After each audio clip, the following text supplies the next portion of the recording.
श्रीमद् भागवत महापुराण स्कंद 8 अध्याय 10। श्री सुखदेव जी कहते हैं, परीक्षित, यद्यपि दानवों और दैत्यों ने बड़ी सावधानी से समुद्र मंथन की भेंट की थी, फिर भी भगवान से विमुख होने के कारण उन्हें अमृत की प्राप्ति नहीं हुई। राजन, भगवान समुद्र को मथ कर अमृत निकाला और अपने निज जन देवताओं को पिला दिया। फिर सबके देखते देखते वे गरुड़ पर सवार हुए और वहां से चले गए। जब दैत्यों ने देखा कि हमारे शत्रुओं को तो बड़ी सफलता मिली, तब वे उनकी बढ़ती सह न सके और उन्होंने तुरंत अपने हथियार उठाए और देवताओं पर धावा बोल दिया। इधर देवताओं ने एक तो अमृत पीकर विशेष शक्ति प्राप्त कर ली और उन्हें दूसरा भगवान के चरण कमलों का आश्रय था ही। बस वे भी अपने अस्त्र शस्त्रों से सुसज्जित हो दैत्यों से भिड़ गए। परीक्षित, क्षीर सागर के तट पर बड़ा ही रोमांचकारी और अत्यंत भयंकर संग्राम हुआ। देवता और दैत्यों की वह घमासान लड़ाई ही देवासुर संग्राम के नाम से कही जाती है। दोनों ही एक दूसरे के प्रबल शत्रु हो रहे थे। दोनों ही क्रोध से भरे हुए थे। एक दूसरे को आमने सामने पाकर तलवार, बाण और अन्य अनेकानेक अस्त्र शस्त्र परस्पर चोट पहुंचाने लगे। उस समय लड़ाई में शंख, तुरही, मृदंग, नगारे और डमरू बड़े जोर जोर से बजने लगे। हाथियों की चिंगार, घोड़ों की हिहनाहट, रथों की परपराहट और पैदल सेना को चिल्लाहट, बड़ा कोलाहल मच गया। रणभूमि में रथियों के साथ रथी, पैदल के साथ पैदल, घुड़सवारों के साथ घुड़सवार एवं हाथी वालों के साथ हाथी वाले भिड़ गए। उनमें से कोई कोई वीर ऊंटों पर, हाथियों पर और गधों पर चढ़कर लड़ रहे थे, तो कोई गौर, मृग, भालू, बाघ, सिंहों पर, कोई कोई सैनिक गिद्ध, कड़ू, बगुले, बाज, भास पक्षियों पर थे। बहुत से तिमिलिंग, मच्छ, सरब, भैंसे, गैंडे, बैल, नीलगाय और जंगली सांडों पर सवार थे। किसी किसी ने सियारिन, चूहे, गिरगिट और खरहों पर ही सवारी कर ली थी, तो बहुत से मनुष्य, बकरे, कृष्णसार, मृग, हंस, सूअरों पर चढ़े थे। इस प्रकार जल, स्थल एवं आकाश में रहने वाले तथा देखने में भयंकर शरीर वाले बहुत से प्राणियों पर चढ़कर कई दैत्य दोनों सेनाओं में आगे आगे घुस गए। परीक्षित, उस समय रंग बिरंगी पताकाओं, स्फटिक मणियों के समान श्वेत निर्मल छात्रों, रत्नों जड़े हुए दंड वालों, बहुमूल्य पंख, मोर पंख, चवर और वायु से उड़ते हुए दुपट्टों, पगड़ी, कलंगी, कवच, आभूषण तथा सूर्य के किरणों से अत्यंत दमकते हुए उज्ज्वल शस्त्रों एवं वीरों को पंक्तियों के कारण देवता और असुरों की सेनाएं ऐसी शोभायमान हो रही थी मानो जल जंतुओं से भरे दो महासागर लहरा रहे हों। परीक्षित, रणभूमि में दैत्यों के सेनापति विरोचन पुत्र बलि मय दानव के बनाए हुए वैहायस नामक विमान पर सवार हुए और वह विमान चलाने वाले की जहाँ इच्छा होती थी वहीं चला जाता था। युद्ध को समस्त सामग्रियों उनमें सुसज्जित थी।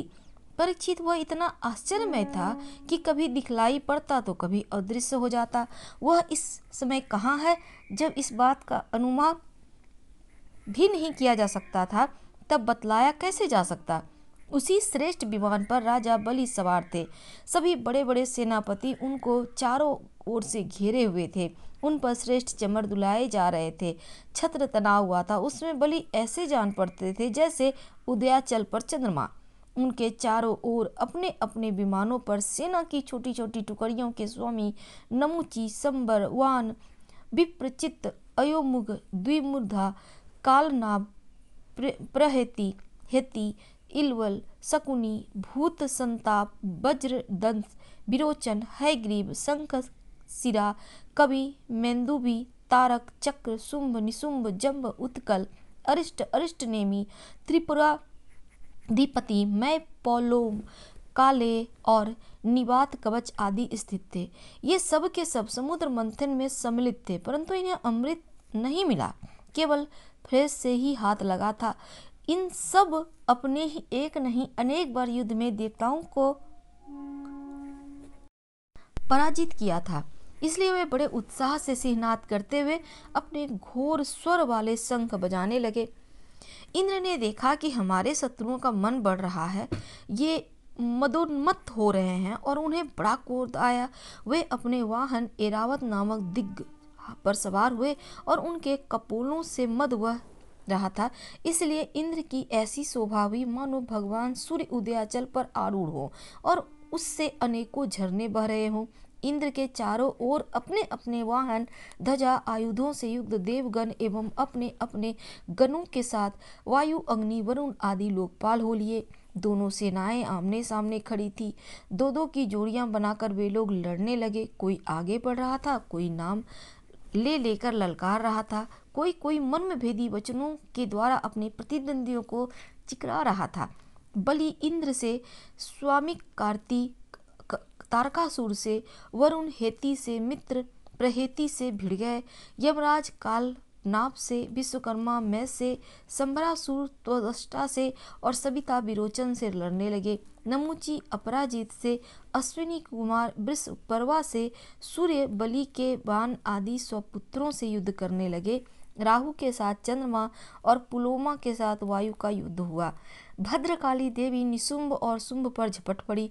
परीक्षित जंभासुर से महादेव जी, महिषासुर से अग्निदेव की और वातापी तथा इल्व से ब्रह्मा के पुत्र मरीच आदि उन गई। दुर्भ की कामदेव से, उत्कल की मातृगणों से, शुक्राचार्य की बृहस्पति से और नरकासुर की शनिदेव से लड़ाई होने लगी। निवात कवचों के साथ मरुद्रगण, कालेय के साथ वसुगण, पौलोमों के साथ विश्वदेवगण तथा क्रोधवशों के साथ रुद्रगण का संग्राम होने लगा। इस प्रकार असुर और देवता रणभूमि में द्वंद्व युद्ध तथा सामूहिक आक्रमण द्वारा एक दूसरे से भिड़कर परस्पर विजय की इच्छा से उत्साहपूर्वक तीखे बाण, तलवार, भालों से प्रहार करने लगे। वे तरह तरह से युद्ध कर रहे थे। चक्र, गदा, ऋषि, शक्ति, मुक्त, पास, फरसा, तलवार, भाले, परिध, भविंदीपाल से एक दूसरे का सिर काटने लगे। उस समय अपने सवारों के साथ हाथी, घोड़े, रथ आदि अनेकों प्रकार के वाहन और पैदल सेना छिन्न भिन्न होने लगी। किसी की भुजा, किसी की जहर, किसी की गर्दन, किसी के जंघा, किसी के पैर कट गए तो किसी किसी की ध्वजा, धनुष, कवच और आभूषण ही टुकड़े टुकड़े हो गए। उनके चरणों की धमक और रथ के पहियों को रगड़ से पृथ्वी खुद गई। उस समय रणभूमि ऐसी प्रचंड धूल उठी कि दिशा, आकाश और सूर्य भी ढक गए। परंतु थोड़ी ही देर में खून की धारा से भूमि आप्लावित हो गई। कहीं धूल का नाम भी न था। तदंतर लड़ाई का मैदान कटे हुए सिरों से भर गया। किसी के मुकुट और कुंडल तो गिर गए तो किसी की आंखों से क्रोध को मुद्रा प्रकट हो रही थी। किसी किसी ने अपने दांतों से ओठ दबा रखा था। बहुतों की आभूषणों और शस्त्रों से सुसज्जित लंबी लंबी भुजाएं काट कर गिरी हुई थी और बहुतों को मोटी मोटी जांघें कटी हुई थी। इस प्रकार वह रणभूमि बड़ी भीषण दिख रही थी। तब वहां बहुत से धड़ अपने कट कर गिरे हुए सिरों के नेत्रों को देखकर हाथों से वीरों की ओर दौड़ने और उछलने लगे। राजा बलि ने 10 वाहन इंद्र पर, 3 उनके वाहन एरावत पर, 4 एरावत के 4 चरण रक्षकों पर और 1 मुख्य महावत पर, इस प्रकार कुल 18 वाहन छोड़े। इंद्र ने देखा कि बलि के बाण तो हमें घायल करना ही चाहते हैं। तब उन्होंने बड़ी फुर्ती से उतने ही तीखे भल नामक बाण से उनको बाह तक पहुंचने के पहले ही हंसते हुए काट डाला। इंद्र की यह प्रशंसनीय फुर्ती देखकर राजा बलि और भी चिढ़ गए। उन्होंने एक बहुत बड़ी शक्ति जो बड़े भारी लूके के समान जल रही थी उठाई, किंतु अभी वह उनके हाथ से छूटने ही नहीं पाई थी कि इंद्र उसे भी काट डाला। इसके बाद बलि ने एक के पीछे एक क्रमशः शूल, पास, तोमर, शक्ति उठाई, परंतु वे जो जो शस्त्र हाथ में उठाते इंद्र उनके टुकड़े टुकड़े कर डालता। इस हस्त लाघव से इंद्र का ऐश्वर्य और भी चमक उठा। परीक्षित जब इंद्र की फुर्ती से घबरा कर पहले तो बलि अंतर्ध्यान हो गए, फिर उन्होंने आसुरी माया की सृष्टि की। तुरंत ही देवताओं की सेना के ऊपर एक पर्वत प्रकट हुआ। उस पर्वत से दावाग्नि से जलते हुए वृक्ष, टांकी जैसी तीखी धार वाले शिखरों के साथ नुकीली शिलाएं गिरने लगी। इससे देवताओं की सेना चकनाचूर होने लगी। तत्पश्चात बड़े बड़े सांप, दंत, बिच्छू, अन्य विषैले जीव उछल उछल कर काटने, डंक मारने लगे। सिंह, बाघ, सूअर देवसेना के बड़े बड़े हाथियों को फाड़ने लगे।